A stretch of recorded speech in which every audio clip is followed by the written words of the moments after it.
നാളത്തെ എപ്പിസോഡിനായി ഏറെ ആകാംക്ഷപൂർവ്വം കാത്തിരിക്കുകയാണ്. നാളെ ആരാണ് ബിഗ് ബോസ് വീട്ടിൽ നിന്ന് പുറത്തു പോകുന്നത്? ഇന്നത്തെ പ്രൊമോയിൽ ഹൈലൈറ്റ് ചെയ്ത് കാണിച്ചിരിക്കുന്നത് അത് തന്നെയാണ്. നാളെ നടക്കാൻ പോകുന്ന എവിക്ഷൻ വ്യത്യസ്തമായ രീതിയിലാണ് നാളത്തെ എവിക്ഷൻ നടക്കുന്നത്. വീഡിയോയിലേക്ക് പോകുന്നതിന് മുമ്പായി ആദ്യമായിട്ട് കാണുന്ന പ്രേക്ഷകരാണെങ്കിൽ കൂടുതൽ ബിഗ് ബോസ് അപ്ഡേഷനായിട്ട് ചാനൽ സബ്സ്ക്രൈബ് ചെയ്യുക.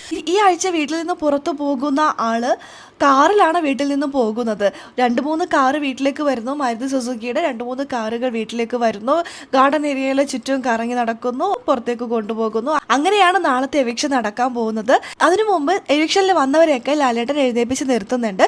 ഇത് കഴിഞ്ഞിട്ട് ആര്യനോടാണെന്ന് തോന്നുന്നു പോയിന്റിനെ കുറിച്ച് ചോദിക്കുന്നുണ്ട്. ആര്യന് ടിക്കറ്റ് ടു ഫിനാലയിൽ കുറച്ച് പ്രിവിലേജ് ഒക്കെ കിട്ടുമല്ലോ, കുറച്ച് പരിഗണനയൊക്കെ കിട്ടുന്നുണ്ടല്ലോ. അപ്പോൾ അതിൻ്റെ പോയിന്റ്സും കാര്യങ്ങളൊക്കെയാണെന്ന് തോന്നുന്നു. ലാലേട്ടൻ അതിനെക്കുറിച്ച് ചോദിക്കുമ്പോൾ ആര്യം പറയുന്നുണ്ട് ഒരുപക്ഷെ ഞാനായിരിക്കും പുറത്ത് പോവുക, എനിക്കത് അറിയാം എന്നുള്ള രീതിയിലൊക്കെ ആര്യം സംസാരിക്കുന്നു. ഒരുപക്ഷെ ആര്യനല്ല പുറത്ത് പോയിരിക്കുന്നത് എന്ന് നമുക്ക് മനസ്സിലാക്കാം ആ ഒരു ചോദ്യത്തിൽ തന്നെ.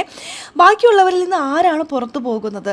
എവിക്ഷനിൽ വന്നിരിക്കുന്ന എല്ലാവരെയും മുൾമുന്നിൽ നിർത്തിക്കൊണ്ടുള്ള ഒരു എവിക്ഷൻ പ്രക്രിയയാണ് നാളെ നടക്കാൻ പോകുന്നത്. ഗാർഡൻ ഏരിയയിലാണ് എവിക്ഷൻ പ്രക്രിയ നടക്കുന്നത്. 3 കാറുകൾ വീടിനകത്തേക്ക് വരുന്നു. ഗാർഡൻ ഏരിയയിൽ അത് റൗണ്ട് ചെയ്യുന്നു. 3 പേരെ മുൾമുന്നിൽ നിർത്തി 3 പേരെ കാറിനുള്ളിലൊക്കെ കയറ്റി ആരാണോ എവിക്റ്റ് ആവുന്നത് ആ വ്യക്തിയുള്ള കാറ് പുറത്തേക്ക് പോകും. എന്തായാലും നമുക്ക് നോക്കാം ആരാ പോകുന്നത് എന്നുള്ളത്. ആരാണ് നാളെ പുറത്തേക്ക് പോകുന്നത് എന്നുള്ളത് ഒരുപക്ഷെ ഇതിനോടകം തന്നെ പ്രേക്ഷകർ പലരും അറിഞ്ഞു കാണും. അറിയാത്ത പ്രേക്ഷകരുടെ ആകാംക്ഷയൊന്നും നമ്മൾ കളയുന്നില്ല. ലാലേട്ടന്റെ വാക്കുകളെ ഞാനും മാനിക്കുന്നു. എവിക്ഷൻ പ്രക്രിയയെല്ലാം ഗംഭീരമായിട്ട് പോകുന്നത് തന്നെ നമുക്ക് പ്രതീക്ഷ കാത്തിരുന്ന് തന്നെ കാണാം. അപ്പോൾ ലൈവ് അപ്ഡേഷൻ നമ്മുടെ ചാനലിലുണ്ടാകും. ആദ്യമായിട്ട് കാണുന്ന പ്രേക്ഷകർ ചാനൽ ഇതുവരെ സബ്സ്ക്രൈബ് ചെയ്യാതെ കാണുന്ന കൂട്ടുകാരോ കൂടുതൽ ബിഗ് ബോസ് അപ്ഡേഷനായിട്ട് യൂട്യൂബ് ചാനൽ സബ്സ്ക്രൈബ്